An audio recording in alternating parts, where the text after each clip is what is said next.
New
York and L.A. and until about my mid-20s.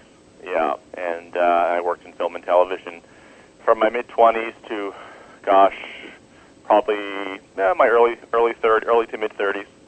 And so, it's funny. I was saying to some friends how I got out of the TV business, and since this paranormal stuff has become so popular in the media, I find myself kind of drifting back into that. So it's really fun, and it's really exciting, and it's actually an amazing affirmation how the universe works, how the world works, that we, all of our joys and all the things we feel good about are meant to be ours.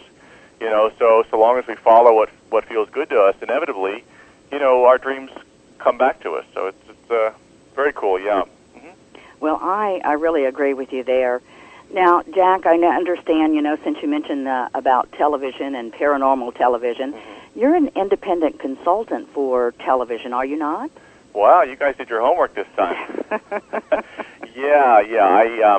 I'm a developmental consultant, and I work with production companies and whatnot, and assist them in developing content for TV programs, and I consult with on scripts and things.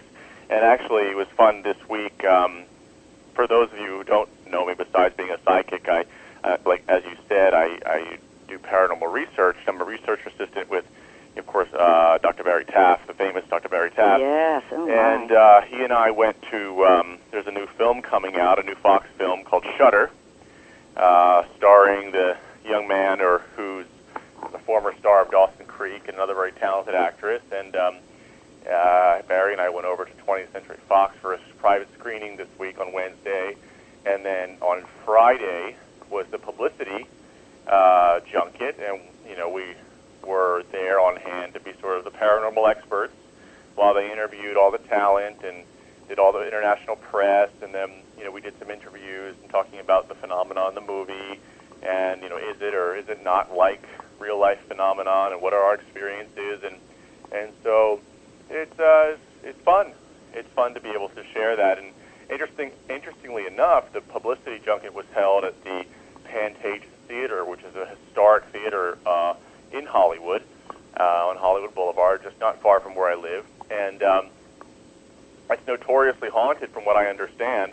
And Barry and I were there, and we were standing with some publicists and things, and we both this icy cold breeze just blew between us, and I distinctly heard someone say, "Barry."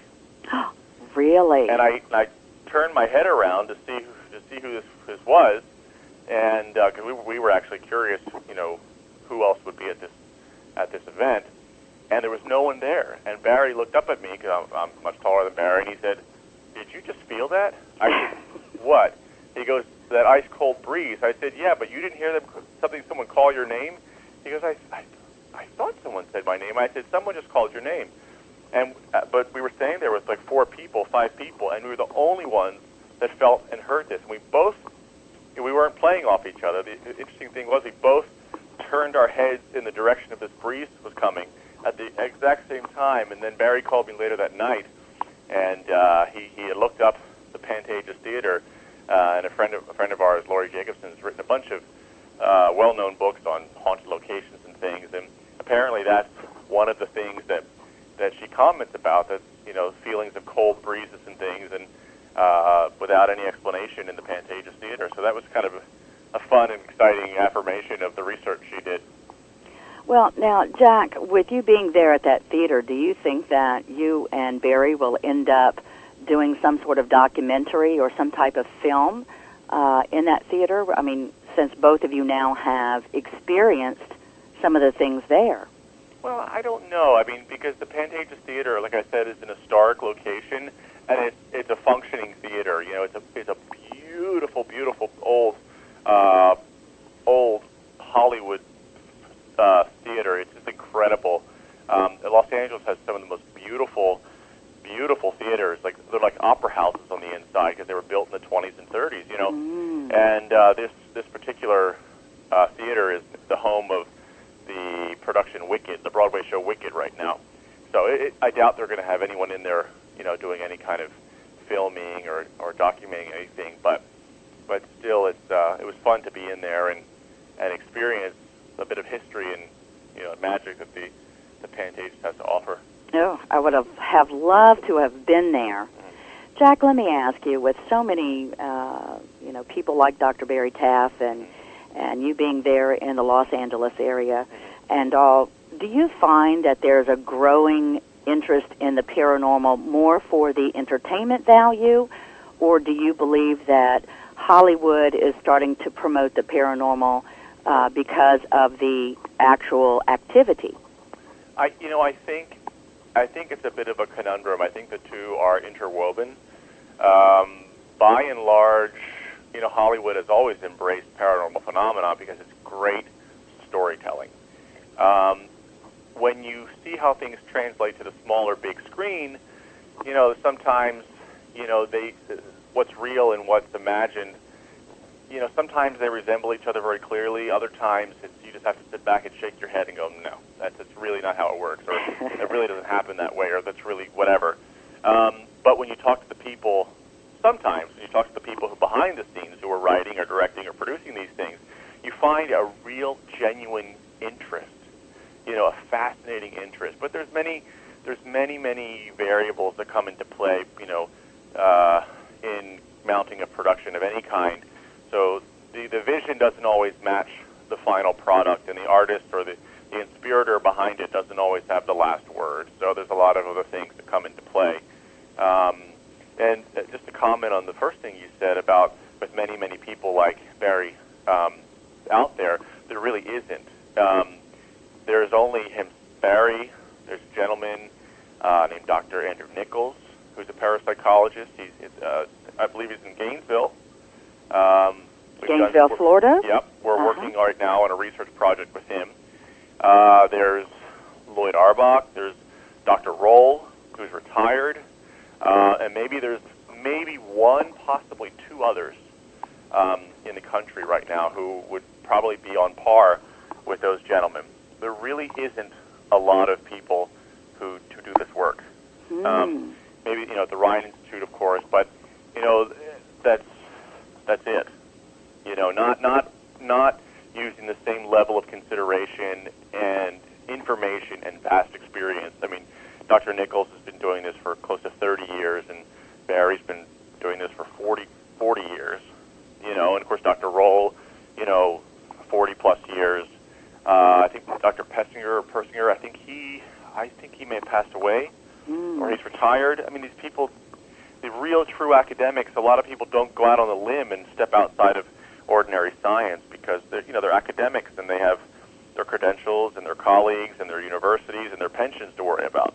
Oh, I agree with you there. It's really cutting edge stuff, you know, and it takes someone who's willing to maybe stick their neck out and think outside the box. So. Well, I know that we had Dr. Taff on in the first couple of months of our show, and he was absolutely fascinating, and he shared some of those investigations that he's done, and we hope to have Dr. Barry Taff back as well in the near future. Well, with you being a consultant, are you, Jack, really saying, no, this part does not belong, this is incorrect, or do you basically just say, here's the facts to, let's say, a particular case? How does it work with you as a consultant with the paranormal? Well, in terms of the paranormal programming, what I try to do is support the vision of the writer, and may look at, the story arc, maybe look at the character motivations, and try to enhance what they've done using by adding a certain realism or trying to provide information about experiences or things that maybe could underscore the emotional impact. Right. Or even some factual things, like this is how this would happen, or if this occurred, this would happen here, and this is the timing, or and maybe then look at that and say, well, then the story could change this way, but at the end of the day, I'm just a sounding board, I'm a tool for the writer or a tool for the director. Well, speaking of directors, this week I just came across a bit of information about Steven Spielberg, and I understand that he is going to go with his own radio show about the paranormal. What are your feelings about that? It's the worst kept secret in Hollywood. There's, from what I understand, his company has had, or one of his companies has had a show in development for more than a year. I know some people who are approached to be on the show. Of course, they haven't told me per se. It's kind of a wink and a nod because there's a lot of secrecy surrounded by this project, and folks are had to sign non-disclosure agreements and things like that. So maybe it's just general assumption by those and other people I know, and myself included, when someone discusses a project that they can't talk about, we know what they're talking about, sort of thing. But no one knows the specifics. But yes, suffice to say that we're beginning to see the internet traffic around the show, and I think it's just publicity. The publicity machine is starting to build momentum to support the arrival of this show when and if it does actually come to networks. Well, I was speaking to my co-host Tuesday Miles, and we were talking about perhaps Spielberg going full circle. He's had TV, perhaps cable, his own cable, and now radio. But the internet is such a wonderful tool for anyone, whether it's entertainment or otherwise, because there are no boundaries out there. But, one thing I have to say about Steven Spielberg, Jack, and I would love to hear your thoughts on it, I have to tell you that I really respect him for being one of the first to really go all out in some of the productions. Here we had Poltergeist, and I had not really seen that other than maybe horror films and things of that nature. He did E.T., Casper, of course, that was kind of, not really serious, and then Close Encounters of the Third Kind. So, for a director to kind of step out there on the limb with other big peers, I have to respect that. And I hope, that he does actually follow through with being able to have his own radio show out there regarding the paranormal because, he does have a lot of influence and a lot of following and a lot of fans. Well, it's a double-edged sword. I think those that I've talked to, friends and things, they think it's wonderful that someone as esteemed as he is, obviously someone as talented as he is launching such a project. But I think because of who he is, people will look to him as maybe a final word or as an expert in his own right. And I guess there's concern that whatever it is, one of his companies, whatever, I don't want to talk like it's him personally doing this because obviously I don't know him and I don't, right. But it's just companies, and I'm sure the people that he trusted to make the decisions will do a wonderful job. But I think the concern is that whatever the final product is presented to the public will be true to life, you know. Right. Because I think in this field, most of what you get, I think, as far as from the entertainment media, can be.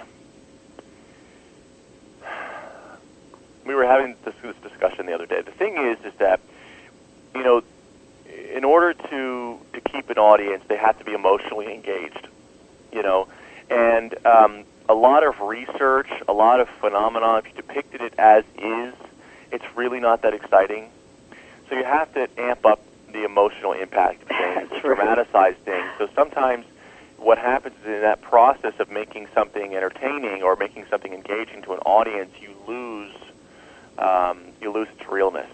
You lose the human story, and I think that's an important element to pay attention to when you're putting this stuff to an audience. And so I guess the concern is that whatever he puts out, that because he is who he is, that perhaps people in the audience were going to look at him and look at his work as something that is potentially be misleading or undo, you know, the work of serious researchers who've been doing it for 30 and 40 years. Well, Jack, you should offer your consulting services to Steven Spielberg. Well, I'm sure he has people endorsed by Dr. Barry Taft. There you go. I'm sure he has people that you know, he respects and he trusts, and we'll just all keep our fingers crossed. Well, Jack, now when you do an investigation, and I'm sure you've done many investigations, do you actually speak to the people that are experiencing it, or are you on the outside of that and you're strictly there for the environment? Okay, so what you're asking me is if the people in the environment are part of the investigation, or are we there for the environment? Well, I'm asking you, do you speak to those individuals that are experiencing the phenomenon in their environment, or has somebody else done that legwork and you go in and strictly investigate the environment itself? No, it depends. It depends on how. When I first started doing this, you know, I would have different research groups that I consulted with. You know, they would have their own people who would do all these sort of investigative kind of stuff and talking with people and pre-interviews and all that business. And what I would do is I would come in after the fact or secondary while they're doing interviews with the people that live in the environment or work in the environment. I would just go and I would be sort of chaperoned around a property or a business or whatever, and I would give my psychic impressions. And then it would come back, and we would compare my impressions to what, you know, the data that was given by the people that live there or what have you. I've kind of changed over the years because I work pretty solo, and I do field, you know, cases, case inquiries for Barry. Well, they come to me to my website, and then I bring them to him, and I say, look, I think this one is worthwhile, or this one's not worthwhile. Mm-hmm. And so, but the thing is that the human component, you can't dissect it from the environment because, number one, part of what we're investigating here is how our consciousness is interwoven with the environment. Number one, especially with poltergeist cases, because there's never been a documented poltergeist agent without a human at the center of it, without an human agent. See, and I would not want to be on a poltergeist investigation. No, thank you. Well, actually, you probably would find that it's the most fascinating. It's actually an incredible experience to witness a psychokinetic event. Well, I'll just go along with you, Jack. How's that? And we'll watch the tables, go across the room, and chairs, and things flying through the air, or whatever the case may be. I'll just stand in the background, right behind you. How's that sound? It's fine by me. I get a better view that way if you're behind me. The other thing is you have to take into consideration is generally, obviously, it's the house or the business can't report itself as active, so there's a human who has to come forward and report the phenomenon to us. So their perception of the events colors the actual event itself. So their perception of what's going on often tells us more than what's actually going on. Right, right. And so we always have to speak to the people. And as I've gone on to do this more and more, I've become more and more interested in the human component in this. And I do talk to people when we do this. It's fascinating. Well, I imagine it is very fascinating. Yeah, I absolutely is. And I'm not the sort of person that, like the gadgets and things like that and the whatnot. I'm not. It doesn't excite me. I get lost in that. I look at it. I look at a meter. Okay, it's doing this. Great. You're the scientist. You translate that information. That's you're the expert with that. So now you're walking into that investigation as a psychic or a medium or a clairvoyant. Yes. Okay. So now let me ask you something here, Jack. There's been a lot of, I won't say controversy, but, there's been a lot of debate back and forth about investigators themselves. Okay. Some people charge for the service and others don't. What are your feelings about paranormal investigators going out and charging individuals for those services? It's a case-by-case thing. I think that if someone is genuinely distressed, I don't know that it's really ethical to charge them.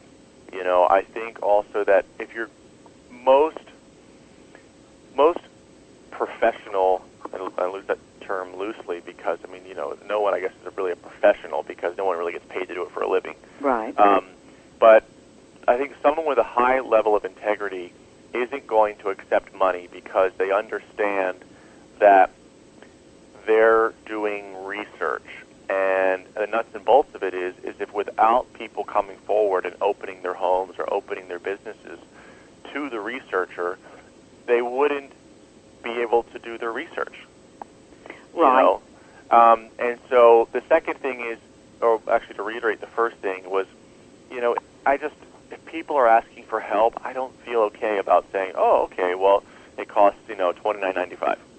Or $19.95, we'll come out and help you. I mean, I understand I've heard of some people who, maybe they have to drive a long distance or, I don't know. They might ask to be compensated for gas or they might accept some kind of gratuity of some kind. But certainly to cover the expenses of it. Yeah, but, I think that's just the nature of the business. If you want to do it, you have to assume the responsibility. And even I have friends who are psychics who don't charge for readings. Right. They feel very strongly about it. And I respect that. But I do. In some cases. As do I. In some cases, and so, but if someone has a paranormal concern or a problem, I don't charge. Right, and I think that it all balances out, Jack, because, both you and I'm sure, have donated a lot of time in the past and present and definitely will continue to donate time in sessions in the future with, clients all over the world. But I think that it evens out. I certainly think that it evens out.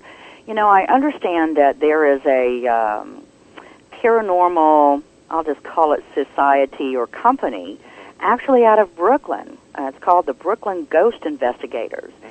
And they do charge. In fact, they charge $20 per hour. So I think what they are doing, and I've come across a few people that would love to make that their full-time job, going out and doing something that they love, and of course earning a living at it. But Brooklyn Ghost Investigators charge $20 per hour. Now here's the thing, and tell me, Jack, if I'm wrong. Most paranormal investigators do go out to, either say yes you do or no you do not have anything that is considered paranormal phenomenon in your environment, but they're not really there to offer any sort of cleansing services, are they? Are they just there to document and research that activity? In other words, they're there to say, here's activity or not, this is what we can validate, this is what we cannot validate. So, in other words, they're not there to offer any kind of service to get rid of that particular spirit. Is that correct? Well, I can't comment on that because I don't know them, but what I will say is that by and large, it's been my experience that, or paranormal groups go out, they might give their opinion, and maybe they'll have a psychic or some sort of sensitive person who believes they can, create some kind of spell or some kind of condition or, do some kind of ritual, and I go between feeling like it offers some kind of placebo effect, like if you believe it, then it's real. Right. To questioning, well, maybe there's something to it. Maybe there is something.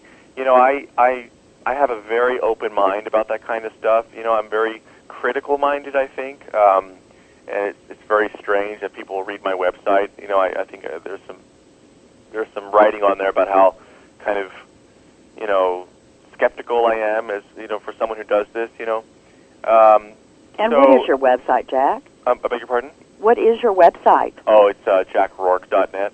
jackrourke.net. Yeah. Very good, very good. And so, I guess, underneath your question, it seems what you're asking is it okay to charge $20 an hour? Because are they really doing something that's going to change these people's lives? That's correct.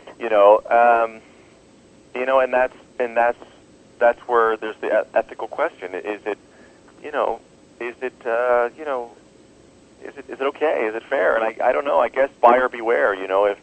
If someone has a concern and they hire this company or they hire a similar company and they feel good about giving their money in appreciation for their services, then I guess it's okay. But I guess if they feel like they're actually buying something or they offer some kind of guarantee, then there's obviously there's a problem there because no one can guarantee anything. Well, that's true. And also, just by using instruments and measuring, there's no proof that there's a ghost or a spirit or anything else. All they're doing is they're measuring the environment. They're measuring the anomalies in the environment. And in many of these groups, there's no certification course to be a ghost hunter. There's no one who really teaches this kind of stuff. And all they're doing, they're measuring the environment. They don't always look for the natural causes or understand, the nature of our energetic environment and what could be presenting itself, what's normal, what's not normal, what's paranormal, what isn't paranormal. Well, speaking of equipment and such, Jack, last week, Tuesday Miles was sharing with us something that was called the Frank Box. It's a ghost box, and I understand it scans radio frequencies so one can hear from the other side. Have you come across anyone utilizing this sort of box? Yeah, I have. It's a random. It randomly it hops frequencies. Yeah. So basically, what happens is, it grabs tidbits, phrases, words, sounds, and it's constantly moving. And so what really, it's totally subjective. I could probably I haven't done this as an experiment, but let's just say, arguably one could sit in front of this box and say positive things to it, and then what they hear in response is just going to be basically what they want to hear, or I just don't buy into it. No, I absolutely don't. I think it's nonsense. So what you've seen thus far, then, is that somebody is talking and then they hear names or phrases coming from it, but there's not really any sort of connection? I don't think there's any evidence to support any actual communication that has an intent behind it. I would, if I'm wrong, I would love to meet the person who can sit down with me and show me how this thing works and actually create a dialogue.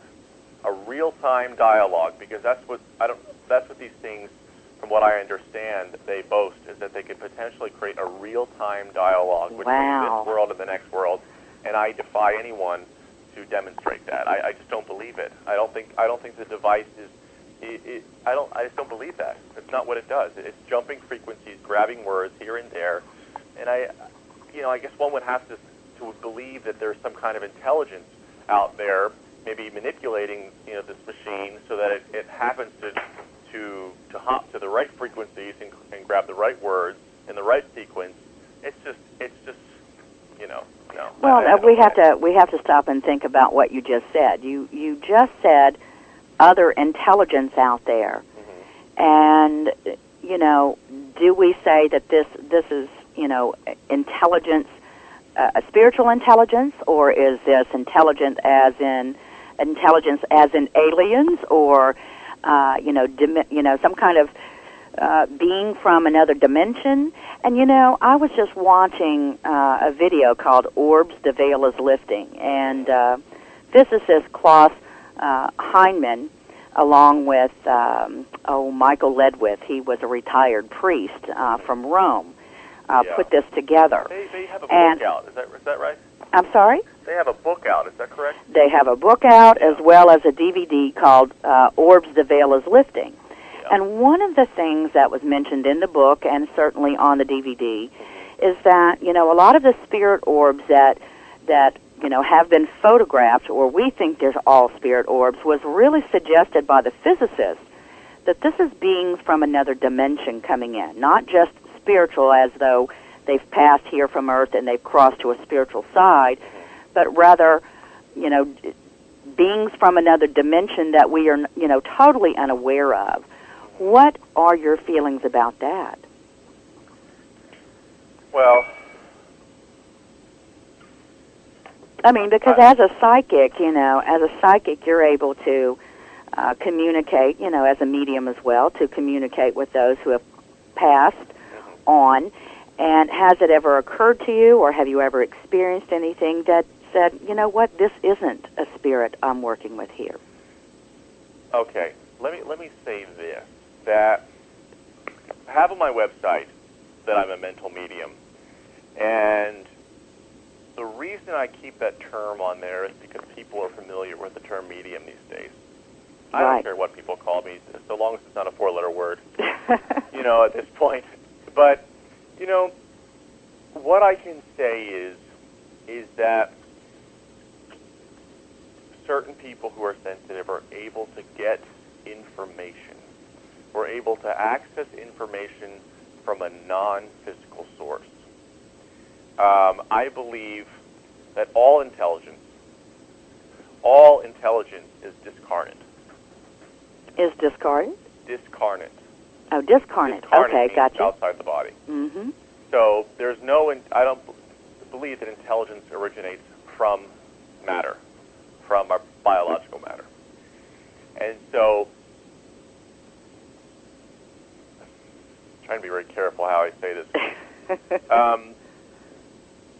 Based on what I've seen and what I've read, and I know there's many people out there maybe who are far more educated than I am, I don't necessarily agree that, based on my experiences, that an orb or some kind of luminous anomaly is an indication of an intelligence.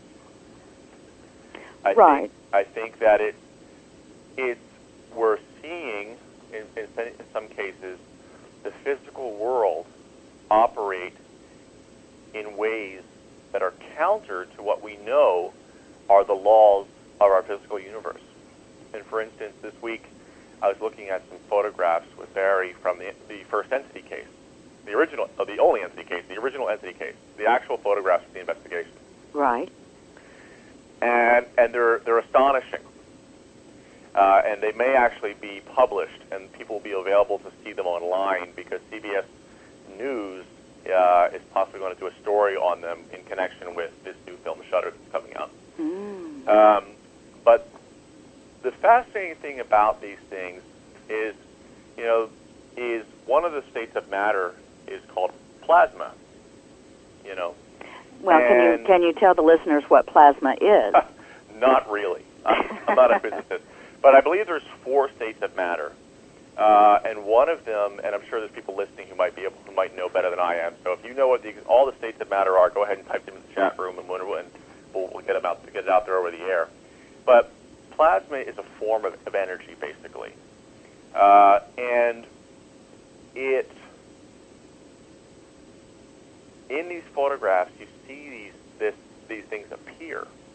Not in the photographs, but in the photograph, these things appear in a room. Plasma, balls of plasma, 3D balls of plasma. Where does this come from? I think what we have to ask ourselves is it logical to assume that just because plasma balls appear, or light appears, or luminous anomalies appear, that it's connected to an intelligence? Or, we don't know that. No one can know if there's someone directing this energy or creating this energy. What we're seeing is energy being affected probably by other energies that we don't understand yet how it works.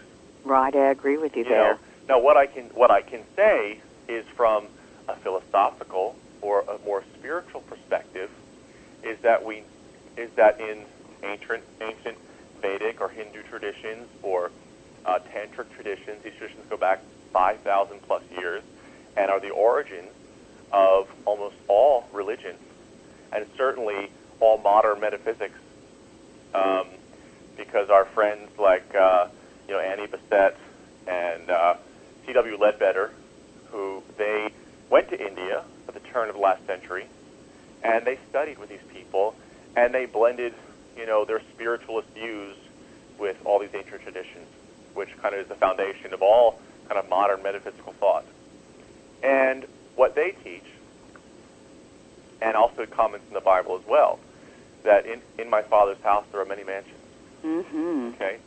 And so what we can equate that to, use that metaphor to look at, is that we know that in this world there are things that we can't see but animals can. There are things we can't hear but animals can. Our senses are operating or receiving information by being affected by auditory and visual vibrations of energy. Now, the instrument that our human body is not capable of receiving information from all vibrations out there. The other animals are different instruments. They're able to see things and hear things that we can't. So what I'm getting at is that perhaps when we die, we don't die.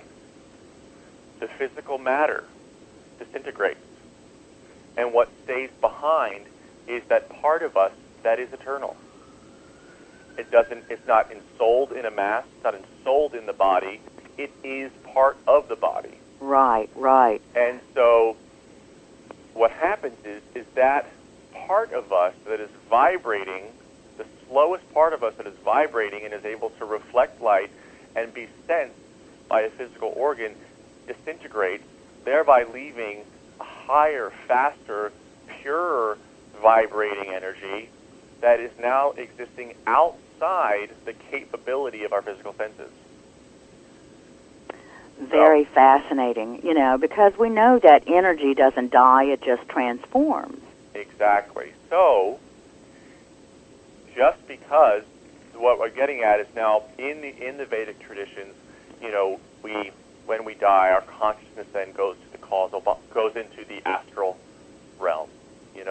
We die to the astral realm, we go into the causal realm, and it goes up and up and up and up and up. And each layer of consciousness has a beginning, it has an end, it has a death, it has a beginning. Just like we die in the physical, we die in the spiritual world as well. And people say, well, yes, but doesn't Jesus teach and Buddha teach about everlasting life? Everlasting life is the eternal moment of now. Jesus was teaching us to be present. And that's why he said heaven is here. Heaven is within. Very good, Jack. I've never thought of it like that. Yeah. I've never thought of it like that. Absolutely fascinating. And so, in taking all these things, this is a very abridged conversation, but in taking all these things into consideration,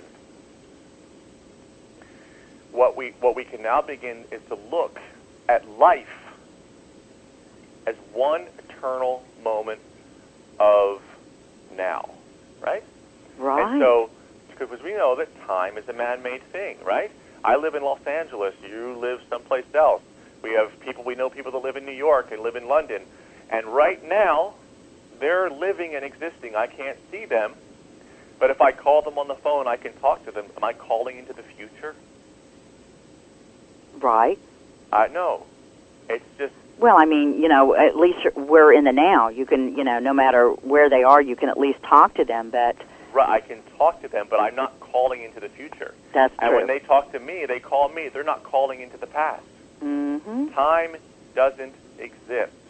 So we have all these layers of consciousness, all these layers of existence, and we have no time. Yeah? So, what happens when, or how does, what happens if something can kind of interrupt, if one vibration bumps against another vibration? What happens if there's an intrusion? In these Vedic traditions, we talk about the veils. Even in the book of Revelations, we talk about the veil being lifted. All these modern metaphysics, you know, people are running around saying, oh, the veil is getting thinner. What does that mean? You know, perhaps what it means, if we look at in sort of these old metaphysical traditions, we talk about, you know, how the veil can be punctured, the veil can be damaged by drugs and poor diet and all these different things and mental illness. What if mental illness is a natural weakening of the veil? What if what keeps us oriented in this veil, in this space of time, is just the chemical process of our brain, which keeps our consciousness focused here in this existence, right? Mm. So, and I'm starting. No, it's absolutely fascinating, Jack. Please. And so, let's just say, you know, there's some possible way that an emotional outburst, maybe in the astral world or the causal world or wherever else, whatever world you want to keep it, outside the physical world, you know, what if we don't understand how our consciousness affects?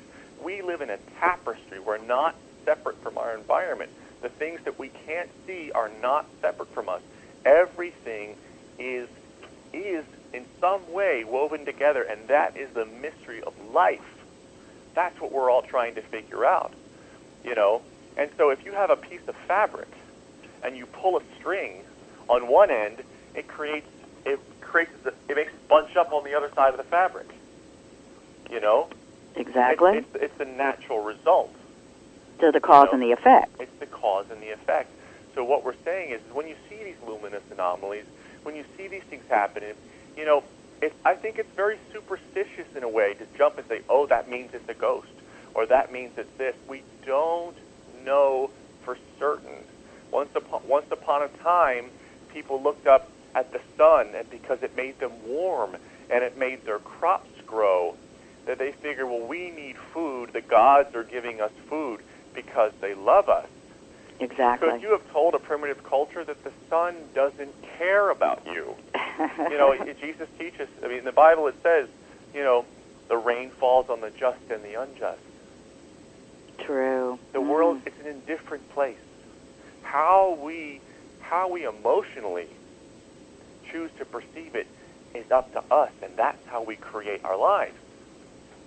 You know, if we want to spook ourselves or drive an agenda to sell a book or what have you, I mean, who knows? Who knows why these things happen? But we have to remain objective. So that's a very long-winded way of saying, I don't know. But I don't know that we can. It's a logical assumption to assume that there's some intelligence behind it. Now, there is information out there that does suggest that, you know, interdimensional travel is possible. That's what I've heard. And what would be the effect of interdimensional travel? Would it create booms, sonic booms, luminous anomalies, this, that, the other thing? We don't know how interdimensional travel works. So there's more than one cause. It's like if you're standing before a still pond and you see, you know, a ripple, and you say, oh, there's fish in there. You know, that's one cause. Maybe someone threw something. Maybe something fell. Maybe, you know, we don't know. There's not one singular cause for every single thing. You know what I'm saying? Yeah, absolutely. And, you know, Jack, there's so many scientists out there now and parapsychologists that are working together to try to research what you've just discussed. You know, there's a lot of realities, a lot of cause and effect, and a lot of I don't know. And I know Dr. Emoto has offered something very new out there. I don't know if you're familiar with Dr. Emoto's work, but he suggests that, you know, love, the emotions of love being projected on objects such as water actually changes up the physical part of water. In other words, you know, he, along with other researchers, took water and had someone directly, you know, talk to the water, whether it was in the lake or whether it was in a glass, saying, you know, I love you, and, you know, you're wanted and you're needed, et cetera, et cetera. And they took pictures of the water and watched the chemistry in the water change. And one of the most interesting things about that research was when they spoke with kindness and with affection. When they crystallized, they froze the water and they photographed the crystals. Yes. They were all symmetrical, Yes. unique and symmetrical and perfect in their mirror opposite. Yeah. But what was really curious was when they used aggressive language or exposed it to really angry music, like angry hardcore rap music, and using profanity and ugly words. That when they photographed those crystals, they were asymmetrical. They were jagged. They were not balanced. They were not whole. That was fascinating. You know, but when we close our eyes and we listen to speech, we become desensitized, I think, to how we speak. And actually, one of my New Year's resolutions was to stop swearing. You know, and so since I made that resolution, I've become much more. It affects me more when I hear other people swear. You know. And so, one of the fascinating things is that when you close your eyes and you're just with yourself and you speak to yourself in a kind way, or you're around that one person or, you know, two people or how many people we know who are just gentle to us and kind to us, we can feel in our bodies. We feel our bodies relax.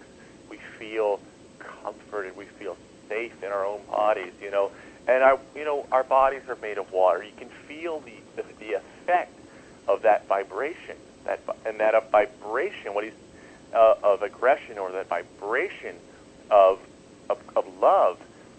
We see how it affects the physical world, and so it's an amazing thing. I mean, to be able to make that comparison, because we all know that if someone speaks to us with ugly words, we don't feel good. It makes us angry. Absolutely. But it also affects us. You know, it's great. It's really fascinating, wonderful work that he's doing.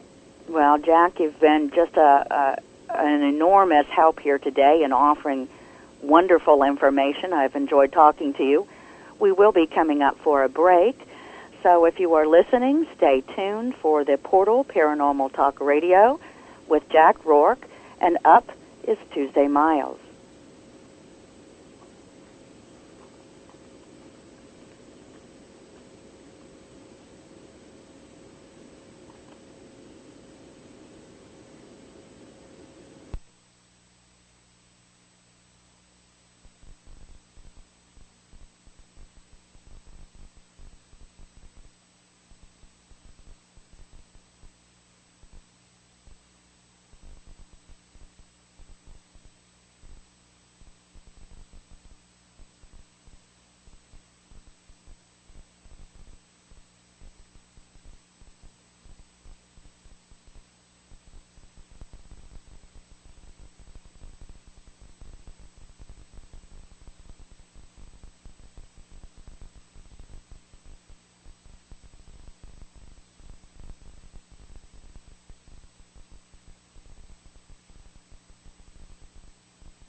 PortalTalkRadio.Homestead.com.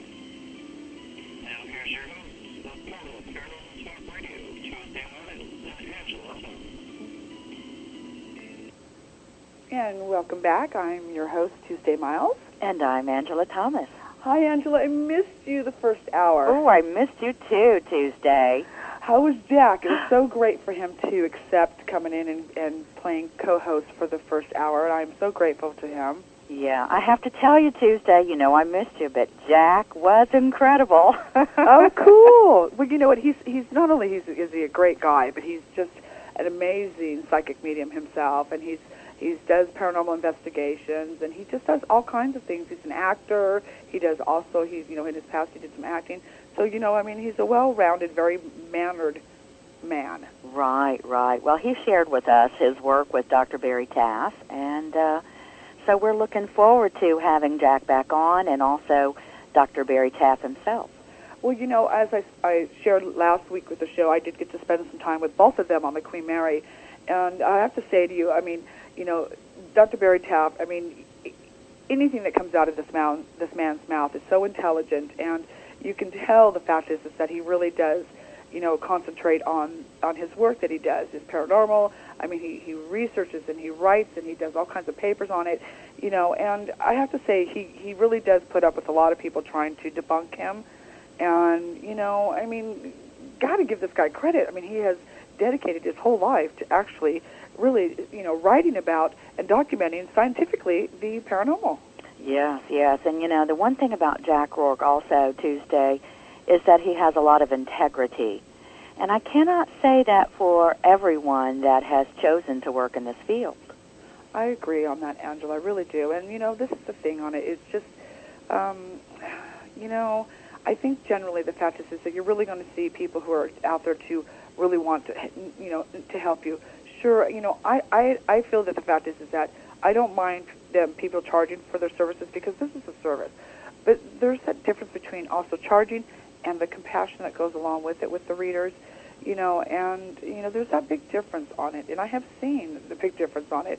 I know that I had a friend of mine's son called me a couple of weeks ago, and he had walked into one of these psychic parlors and got a reading, and then halfway through the reading, when it was almost done, this psychic says to him, "You've got something very evil attached to you. Now, for this and this and this amount of money, you can come back or we can do it now, and I will remove it for you." Mm-hmm. And and I asked him, "Well, how much was this psychic going to charge you?" $400. Mm-hmm. Well, Tuesday I'm going because this is something that comes to me quite a bit from new clients who have gone through the same experience, and they say, well, that particular psychic or reader or whatever will spend about 5 or 10 minutes with telling me something, and then all of a sudden it will turn and saying, for this candle, if you pay me $700 or $400, or I will let you borrow this crystal for 1 week for $500, and this will remove your, problem, whatever area in their life they're having. And so, it gets a little bit carny, doesn't it? It does. And I have to say to our listeners, if you get somebody that's going to say that to you, you know what? Exit stage left. Run to your car, and you know what? Report them. Right, Absolutely report it, because you know what? That is a bunch of BS with a capital S on that one. Absolutely. It is. And sadly enough that, I don't think that really reflects on all of us, but, it does. Here it is, and then scam artists. They are scam artists, and there's a difference. So mind you, if you're looking for a reputable psychic like Angela Thomas, Jack Rourke, myself, and millions of others out there, let's not leave out some of the others. But the fact is, no, really though, I'm serious. Really do a background check before you decide to receive any information from somebody who you really don't know. Certainly, do your homework and do your research, and definitely, online is a good place to start. And there's a lot of great psychics all over the world. Yes, there is. There really is on this, and this is one thing. I for those of you who maybe not know of, there's an actor. He is an actor, and his name is Anthony Michael Hall. He plays a psychometrist or a psychic psychometrist on the show, The Dead Zone. Now, for those of you who do not know what psychometry is where a lot of your gifts will lay in your hands. Your hands will actually can touch an object where you will sometimes receive information. You will sometimes through visualization, through verbally, through a guide or from spirit. And what it is in that object is, of course, everything has energy. And whether it's the present, the past, or the future, the psychometry in the gift of your hands is actually you're going to be receiving messages from it. Mm-hmm. And I really like the fact is that so much that Anthony Michael Hall is not really, he's not gifted in the psychic way, or maybe he's, that he doesn't utilize that. When he portrays somebody who does. And I don't think that we've ever really talked about psychometry. Well, I actually like psychometry, but I don't get to utilize it as much as I used to. Do you utilize psychometry? Well, the first couple times that it happened to me, it about scared the eebie-jeebies out of me because I thought, oh, what's that? Well, I touched that and something, and I got a picture out of it. And my hands tingled really bad. The second time I used it, which I still didn't really even understand what it was, Angela. I mean, it just happened, and I thought, okay, I'm not knowledgeable about what this thing's called.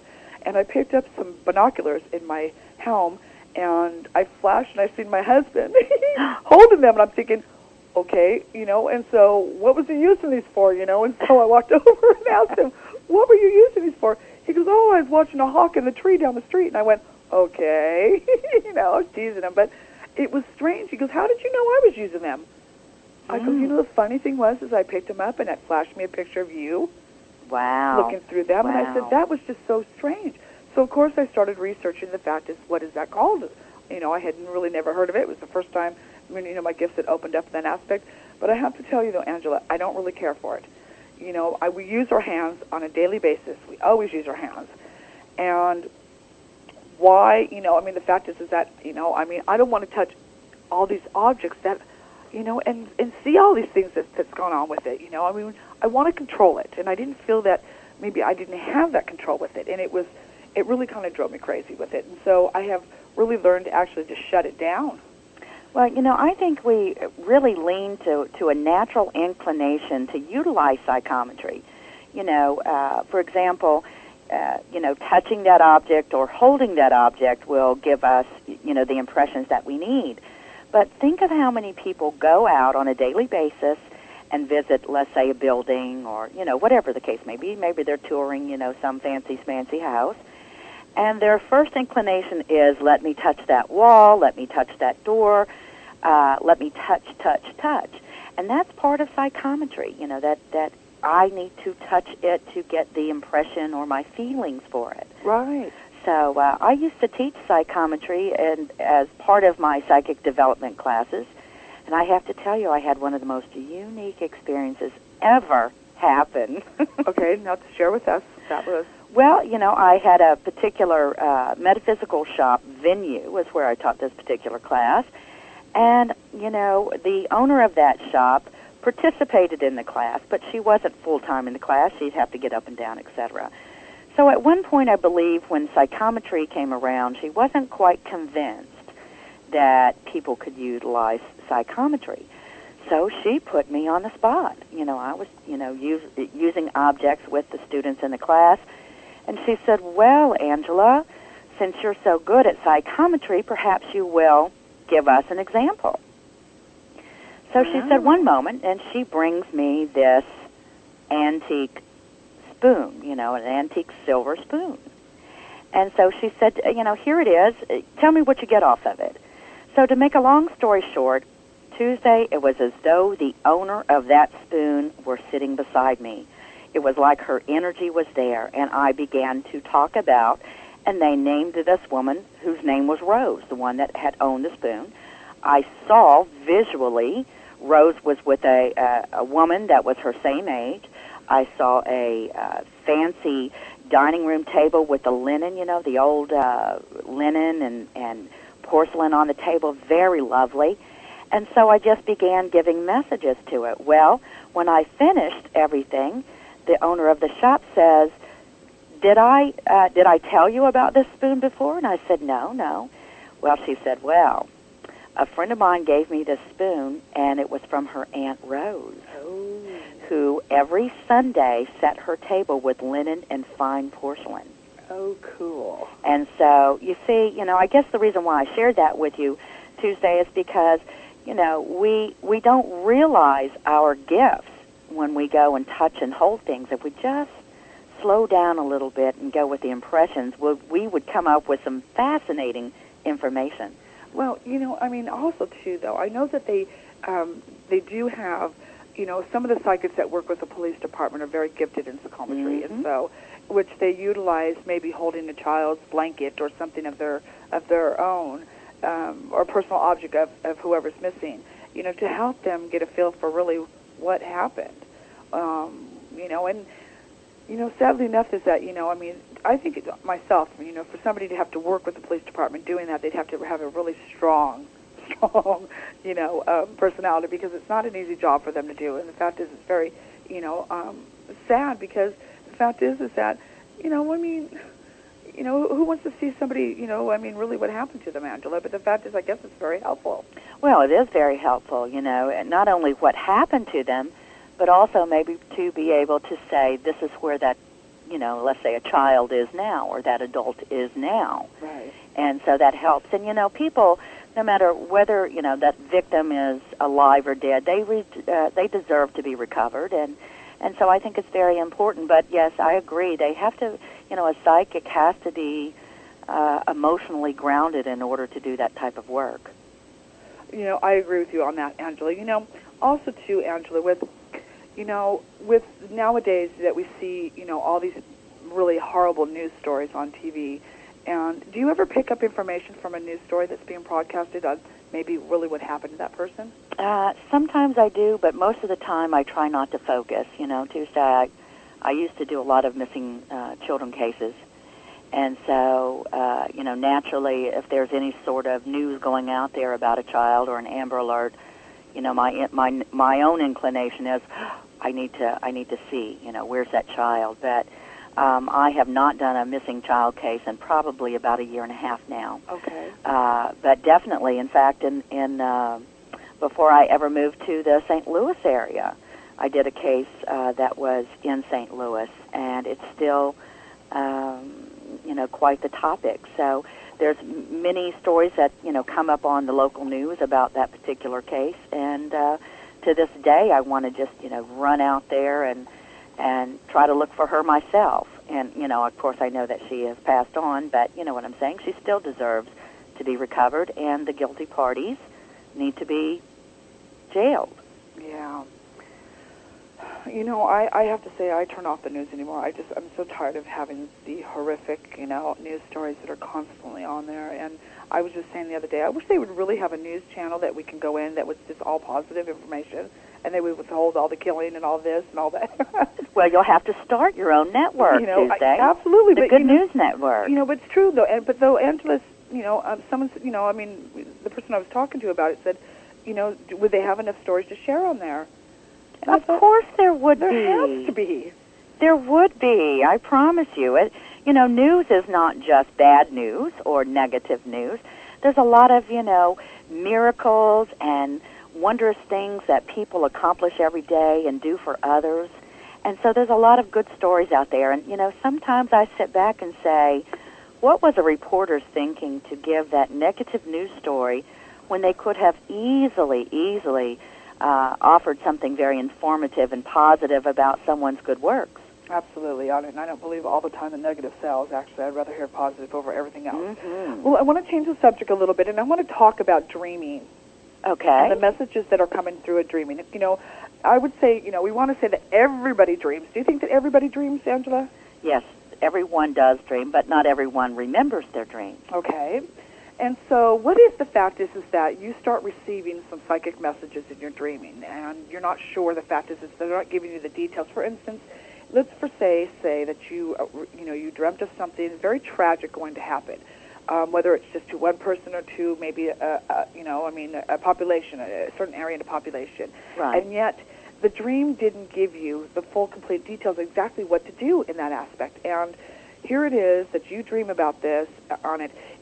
Do you think, Angela, that maybe they're giving these dreams? Is it for them, for the person to help stop something from happening? Well, it could be given to that person for those purposes of helping something not happen.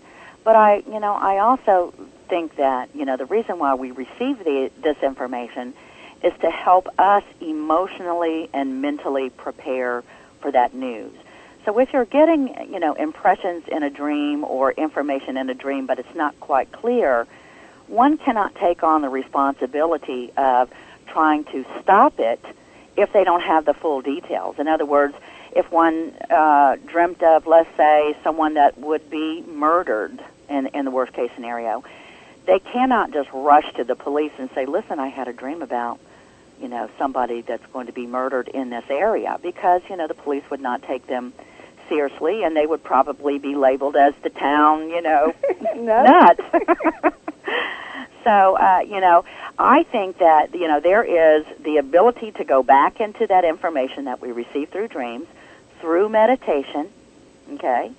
Or try to go back into that before they go into their sleep stage and ask that guide or those messengers, or ask for that energy to come back and tell them and give them specific detail. Now, would it work all the time? Absolutely not. But does it work sometimes? Yes, it does. Well, you said a key thing there that might be helpful is that, maybe the dream only continued up to one certain part, and then maybe that later on, more information that this person would be able to get is through the meditation. Maybe that's where they could continue to receive more information from it. But, here's the thing. I mean, it's not a pretty subject. The fact is that here you have this very extremely vivid dream. I think that a person who's experienced this over the length of time, and the person that I'm talking to, I believe that she's had dreams pretty much all her life on this. Mm-hmm. But the fact is that here she is. She's dreamt about something that is horribly going to happen. She doesn't get all the complete full details. And this lays, a heavy on her heart, because she takes it on as, am I supposed to do something about this? You can't just cut it off where it's at. I need to know all of it, because if this is why you're giving me this, and I'm supposed to do something with it, how am I supposed to, completely figure this out? And yet I'm going to take the responsibility on, because now I feel that this is my mission I'm supposed to accomplish here, and I can't do it. Certainly. Well, many of us have dreams about things that have actually come into full fruition. And yet, the timing of that particular incident that we've dreamt of does not happen, let's say, until 3 years down the road. And so it's very, it becomes very complicated, Tuesday, to, again, take on the responsibility of information that we receive without at least being able to grab other things. But again, I believe that a lot of information that we receive precognitively in our dreams is, there to emotionally or mentally help us prepare for that information. So this could be an event that's actually could happen later on. Yes, an event that would happen later on, or, people, whomever had that particular dream may have dreamt of, let's say, a stranger. They don't know that particular person. They only know of what the outcome is going to be. But that the mind, as intricate and detailed as it is, may not reveal to them who that individual is. You see what I'm saying? Oh, absolutely. And so that individual comes across as a stranger.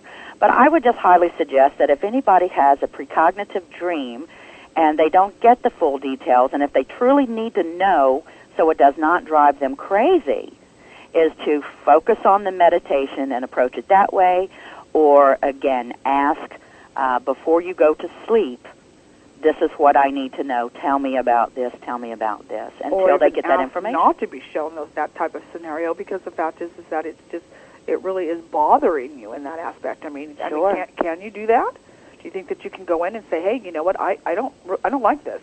If you're going to show me dreams, give me something I can work with here.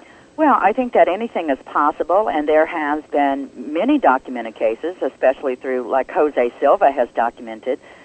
He's the one that actually came in, wrote a book about, mind control, and not mind control as in used on, army people to influence them or brainwash, but mind control in using the alpha method. And so there are methods that allow people to go in and get that information, and we through alpha can do many, many things, especially, a lot of things can be revealed in our dreams or while we're in that half awake, half asleep stage. And so that's where that particular individual might need to be, is in alpha. Okay. Mm-hmm. I know for myself, though, the first time I fall asleep, I don't dream.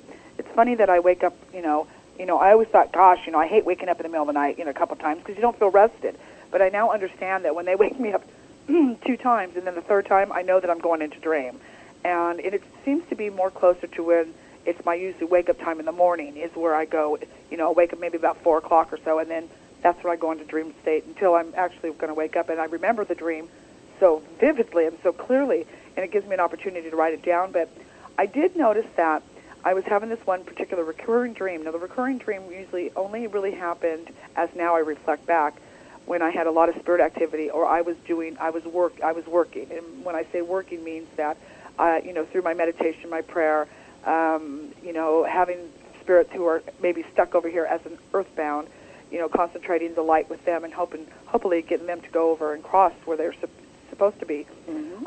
After I would do this work, and this is great because Linda, who's actually in the room here in our virtual auditorium, helped me through this because I couldn't really understand why I was having these dreams about the pyramids. Now, it was only one pyramid, and what it was is that there was people that were standing on the outside of this pyramid. Now, their backs were to the wall on the pyramid, and I could only see actually 2 sides of the pyramid. Nothing ever changed in the scenery of the dream except for the people, and they were all holding hands together, and one side they were lined up, and it was going around to the other side. Now, in each dream that I would have of this, I was always in a different place in line, where I was holding hands. And then I would see somebody come over and start walking towards where I was at, holding hands with these other people. And I would drop the hands, and that person would actually join that wherever my spot was. Mm-hmm. And I couldn't understand, well, really, what is that? Why am I having this dream about the pyramid? And Linda had, spoken to me about it. She says, well, maybe these are the people who you help cross over. Well, that is possible, but you know what a psychologist would say about that? And a dream interpreter? Actually, that pyramid represents you. That pyramid, even though you see yourself in the dream around it mm-hmm. or by it, but that building, which it is not a building, but it's a structure, mm-hmm. represents you and your needs, your higher self. Okay. So, I would look a little further into that dream. Well, could it be possible that you're helping those individuals cross over? Absolutely, because that is the only way in which your mind is ready to deal with it. But a psychologist would say, you know what, take a closer look at that because the building is actually you and what you need to work on. Well, I'm with all these people because the fact is that there's they're all ages. There's, all nationalities that are there. There isn't just one specific type or kind or size or shape. They're all different. And it seems now that as I reflect back, I said, and start comparing, what I was doing before I had this dream, and that's what my work I was doing. So it does fit on it, and I have to say that, sometimes maybe the fact is that am I really getting the full, interpretation of this dream? But I kind of really like what Linda said because it made me feel like, okay, I'm getting a validation. Because we really all do want validation. Are we helping? Is it really working what we're doing in our work? Is this really helping? We don't want the pat on the back. We just want to know, is it really helping what we're doing? And so, that in itself, I thought, I would love to have that validation of saying, yeah, that's what this is. I now recognize the fact that it did help through my prayer, meditation, through the light that I asked for to help these ones that are continue to be stuck here, that they are crossing over, that I'm getting that validation that they're going. Well, if we stop to think about what the pyramid actually was utilized for, was to bury the Pharaoh. And that particular Pharaoh had all of that intricate, work done on the inside of the pyramid, but, there's actually a small opening in the pyramid itself. And that Pharaoh had a small chamber and a small tunnel from his body. There was a small or a long, narrow opening that led out to the pyramid and into what is known as the eye in the sky. And what it was is when my soul leaves my body, I will travel through this chamber, and it will go out of the pyramid and directly into the eye of the sky, which was believed at the time to be the eye of God. So with the pyramid being in your dream Tuesday, and you crossing, helping souls cross over and spirits cross over, I think the pyramid is absolutely, the best structure you could have seen, because that is showing that that is your spiritual work. Whew. Thank gosh for that. Because, this is the thing about this stuff. I mean, it can be as weird and strange, but as normal and as pleasant. I mean, it has its flip side. There's never seems to be a dull moment in our world. It really doesn't. And then I had to laugh the other day because I thought, as much as sometimes I do get frustrated with the activity in my home, and it does make me crazy here nor there, but then again I find, like, for instance, I will say last night, I happened to be online, and I set up my webcam, and, I had ghosts that were behind me that were just absolutely having a blast. They were playing, you could see them running, you could see a couple of kids behind me, they were chasing each other, they were playing with one of these little stuffed animals I have, it's like a little stuffed animal bee, and the energy around me was so fun. It was just nice and pleasant and fun, and you could tell they were really having a good time. Of course, when it's time for bed, it's like everybody out, got to go do what you were going doing. But and then that aspect where you think, what? Okay, the sad part of it is that I don't want my room or my house to be their heaven. Well, yeah, but is it their heaven? I don't believe it's their heaven. You know what, though, Angela? Is it based upon the belief that you take with you? That where you create your heaven? Well, that's an interesting question there, Tuesday, and it certainly would lead into hours of conversation about our own interpretations of heaven and different cultures and their beliefs of heaven and things of that nature.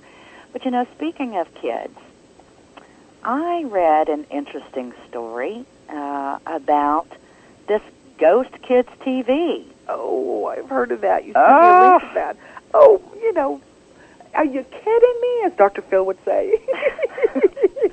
Well, as I understand it now, there's a man named John Case, and he has a production company called Danger Case Productions. And he allows children as young as age 10, all the way up to 16 years of age, to participate in paranormal investigations. Now, here's the kicker. If you're a child and you go online and you become a member of, Ghost Kids TV, when they travel to your city, you too may be selected to come aboard and, help with the film or run a, EMF meter or participate in it. And I have to tell you, I found that quite disturbing. Well, not only that, they're taking these kids to a very well-known haunted location. This is not some place that they're just picking that maybe might be the mall.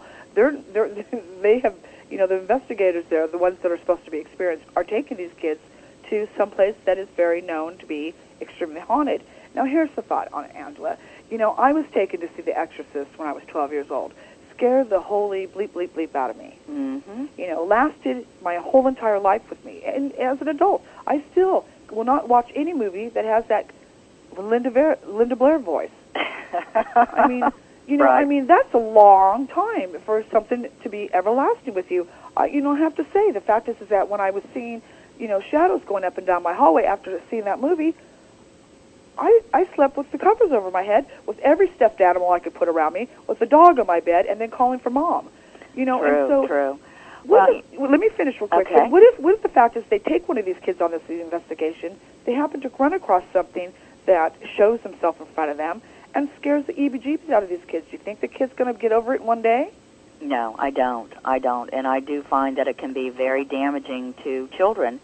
And this happens, I know that, I think who is participating with this particular Ghost Kids TV is actually the Central Ohio Paranormal Society.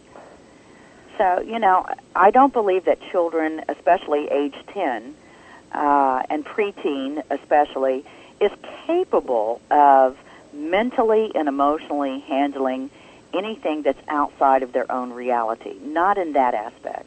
Okay, well, let's put it this way. We'll use my own daughter as for example, because I have conditioned and trained my daughter as some of the stuff that I have gone through. I've talked with her about them. Both my kids have talked to them about it. They're not afraid in their own home. They know the fact is there's nothing to be afraid of. I mean, they go to bed with no lights on around them. They're just perfectly fine. Nothing bothers them, except for my son once in a while who'll come in and say something's touching him. But in the same sense, it's because I'm their parent and I have conditioned them about this stuff. I have taught them. I don't teach them on some aspects. This is all in your belief system. I don't force my beliefs on them. I give them food for thought. Let them think it out, what they feel about it. But in that sense, though, I've taken my daughter with me. And the fact is, though, I have trained her beforehand, and she's very comfortable with her own protection, I would say. Absolutely. And knowledgeable about it. Now, for another kid that would say, let's watch the Ghostbusters or something in anime cartoon or whatever on it, has really no clue about the real life experience of one. So I think that on that note, there is a rule of thumb. If by chance that you do have parents that are involved with this, they have, you've been doing this a long time, you've watched them, you've gone with them before, okay, they'll be fine with. But these kids that haven't had any experience at all, have no training, don't really know that much about it except what they're going to teach them before they go. Right. And the difference is, Tuesday, certainly, you have a very active house with spirits, and so that is a reality to your children. And you did educate your children, and you have always been there for any sort of question or changes that, may have taken place. But to take a child into a particular area and go through a paranormal investigation and say, okay, well, had fun today, bye, that is very irresponsible. It is irresponsible. Now, it's not to suggest that, that it's a bad thing to introduce children to the paranormal, because I do believe that one needs to introduce them, but not in such a way. Very true.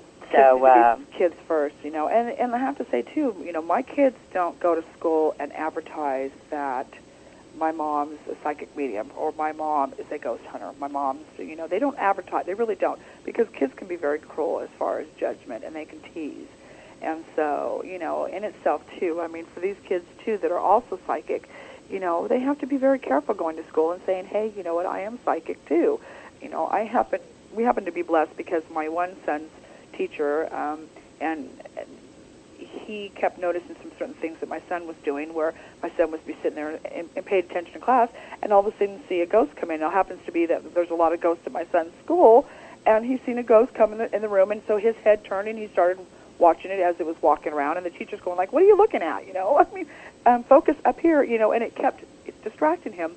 And finally, after a while had gone by, he sent me an email and mentioned it, that something's distracting your son, and gave me the details of it. And he didn't know, and I finally went in and had a talk with him, and he was like, oh, it makes perfectly sense. Mm-hmm. And I was blessed the fact is that he embraced it.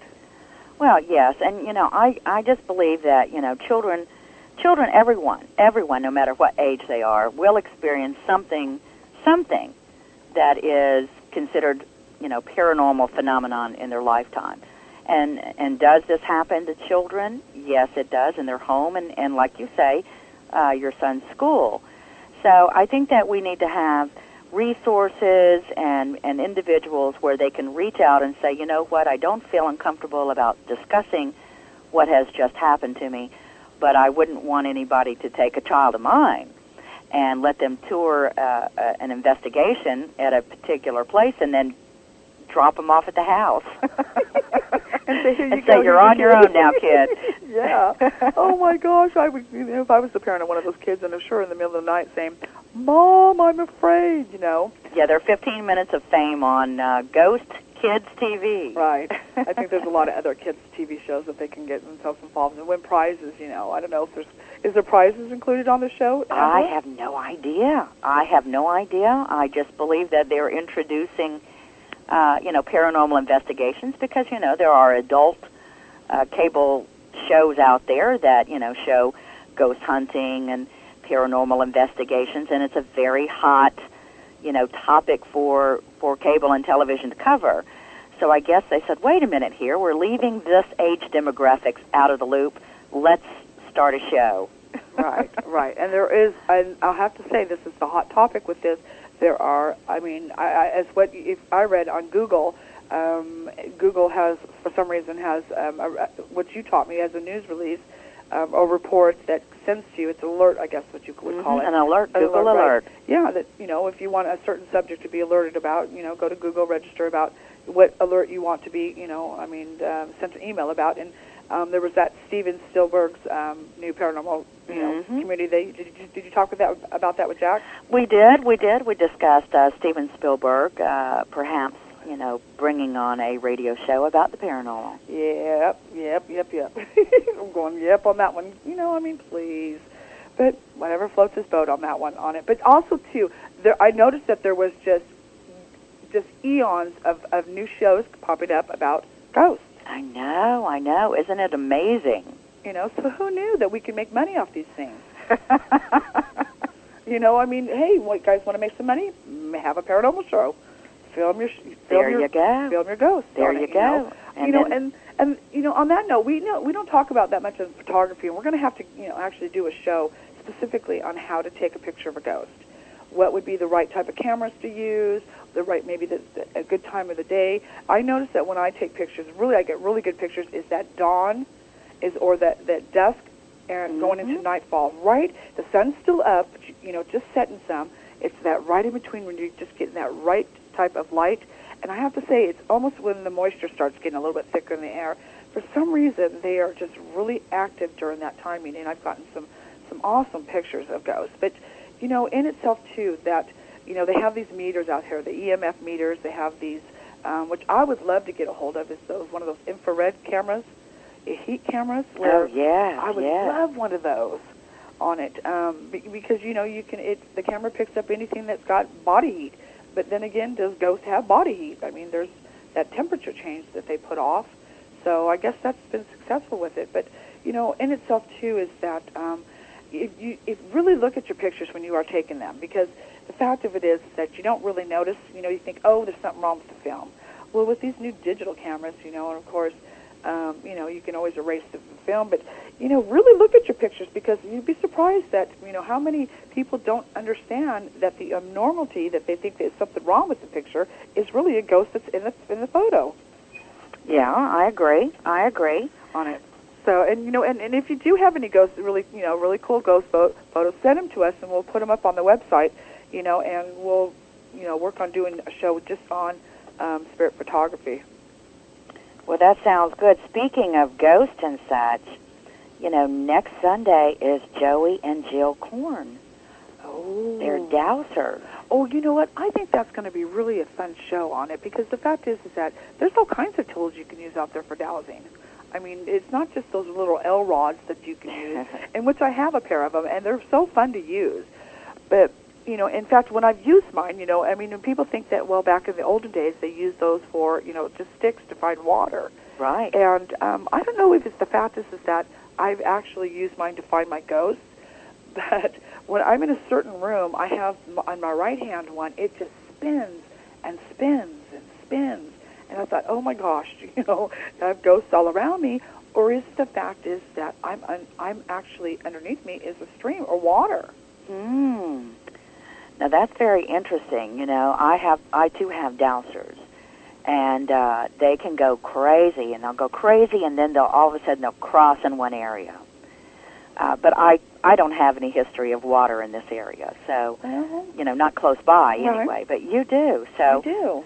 So you don't know really if it's a spirit or if it's actually going after water or some other mineral. Well, and again, like I said, I've actually walked out of the house where, I'm away from my water pipes and plumbing and so on and so forth, thinking, is it that sensitive to the plumbing?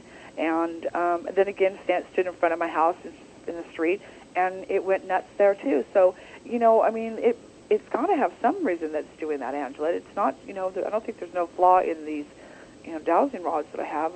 They're professionally made. So, That's some good questions that we can ask them next week on that, and also too with the pendulum. Yes, yes. Is these pendulums? Can you really use these pendulums as a tool for messages, or is it just like another form of Ouija? Well, I don't believe it's a form of Ouija. Think of the centuries that, both dowsers and pendulums have been used. As a child, that was something that was pretty common in our culture, believe it or not. That, and, they talked about the curses, but definitely the pendulums were used, and generally they were used by an older female in the community in which others would go to and rely upon. Well, there used to be a television show on called, I believe it was called Charmed. Where yes, I remember that and they show. used to use that with one of their, whatever their magic book was called. But they would go up and on a map and use a pendulum to find, somebody who they were looking for. And I have to say, I don't know if that's as nutty as it sounds. Please, forgive me if I'm insulting anybody out there that's a witch that works with us on this. But I took it from what they were doing and tried it. And I spoke about this, a couple months back when I was saying this missing woman I was sent an alert about a missing woman that was in my area, and used that and actually found that it worked. Right. It does work. Scared the heck out of me on it because I was not expecting for it to work. I really wasn't. And when it was successful, I thought, oh, hey now. Just think of all the things you can do with that pendulum now. Oh, absolutely on it. Absolutely. Have I got it out again since then? No. Oh. But I haven't had any reason really to use it and stuff on it. I'm not real fond of the tools. I'm really not. And I feel that, maybe that the fact is I don't have time for them, or, I've got so many other things going and stuff. But they're there. I have them if I need them, I guess. Well, I understand that dowsers utilize pendulums as well, especially when they do some type of body mapping. In other words, they'll lay out a map of a body, or they'll put the pendulum under or over a human being and ask that pendulum to say, okay, where is on the body that is, going through some type of crisis, or where's the health problem? And so a lot of dowsers are utilizing it in that capacity. Oh, really? I was not aware that they do that. So, asking the body, where's it sick at? Where's the problem laying in this body, huh? Yes, absolutely. Wow. Oh, gosh, wouldn't that be something on it? I think, to take the patients away from the doctors would be something else on that. Well, I wouldn't promote, just because a healer or a dowser, can identify the area of the body affected doesn't mean that they are practitioners, medical practitioners. So we always want to, encourage others to seek their medical professionals after they at least find, if they're gone to a healer or a dowser, then go on to your doctor, right. Because they are not, able to prescribe medicines or this, that, and the other. That's true. And then Linda in the virtual auditorium says the dowsing rods used to be called water witches. Yes, yes. All kinds of names for that on it, too. There was also, too, real quickly in the report, because we've only got a couple minutes left, but there was also in the report where, and I think I sent you an email regarding this, where this witch was actually, this one investigation team was trying to pardon this witch that was, back in the 1800s, who was actually, I think she was burned to death because of the fact that they felt that she was, her witchcraft was creating curses. And I'm looking forward to actually seeing the response from this to see if they can get their, I think it's going to the senator and the senator has to, I send it to the president, whoever does the pardon on it, but they're really trying to get this witch pardoned. Wow. Wow. On it, I don't know if that would be, something that you want to maybe help somebody in this day and age and not somebody that happened to be back in the 1800s, but, who knew on that one. Well, we've had a great day today. It's been a wonderful day. And thanks to Jack Rourke, a whole bunch for stepping in, and I had a commitment to do with my family, and coming and co-hosting with you. Yeah, I enjoyed Jack being on the show, and looking forward to having him back as a guest. Absolutely. Or in the same sense, we'll just keep him on there, too, if he wants to ever come back and co-host. When you and I got to go do something, then we have somebody there. There you go. There you go. For this. Okay, so, we're this is the month of March. We have Easter vacation coming up for the kids. We have there's Easter is on the 23rd, so happy Easter, happy Easter to you, everybody. Daylight savings time went into effect. Does that throw you off, Angela? Daylight savings time? It does. It does, but I'm looking forward to that extra light outside, so I don't mind it. You don't mind it, so it just means one more hour to do one more hour's worth of work, isn't it? Absolutely. You know my schedule. Yes, absolutely. That we don't have enough work to do it as well. And I want to make you love the show. Well, thank you, Linda. We love you too. Thank you for saying it. Linda says, I love this show, ladies. She says, thank you. Thank you very much on it. Real quickly on it, we were talking yesterday about how I put out little ghost toys for them, something to keep of interest. And I do it as an experiment. One of the things I do is I hang feathers from the ceiling. And, of course, I've tried different colors, different types of feathers to see really if they're drawn to that. And I have to say they very much are drawn to it.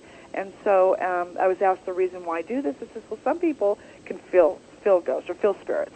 Others can see them and feel them, hear them. And I said, for those who cannot see them, I said, it's a good way to maybe validate what you're feeling or what you're sensing. And you take the feather, and mind you, on the quill I think it's called, you want to use thread. Don't use fishing wire or anything heavier, just regular old thread. You wrap it around there, tie it so it's good, and it hangs straight down. You don't want to use the type of feathers that's made out of like a boa because they're too light. And just find a place out of the draft where it's not going to be disturbed, where maybe that you can watch it, and hang it up there and give it a little time. And if you have ghost activity or spirit activity, I guarantee you 100% they will go to it. And you will notice that they will either lift it up, spin it, and you'll notice them playing with it. Good advice. Well, thank you very much. You're welcome. We've enjoyed the show today and enjoyed having you listen to the show. And for those in the virtual auditorium, thank you very much for supporting the show. You all have a beautiful weekend. Yes, absolutely. And everybody have a great week, and God bless. We'll see you next week.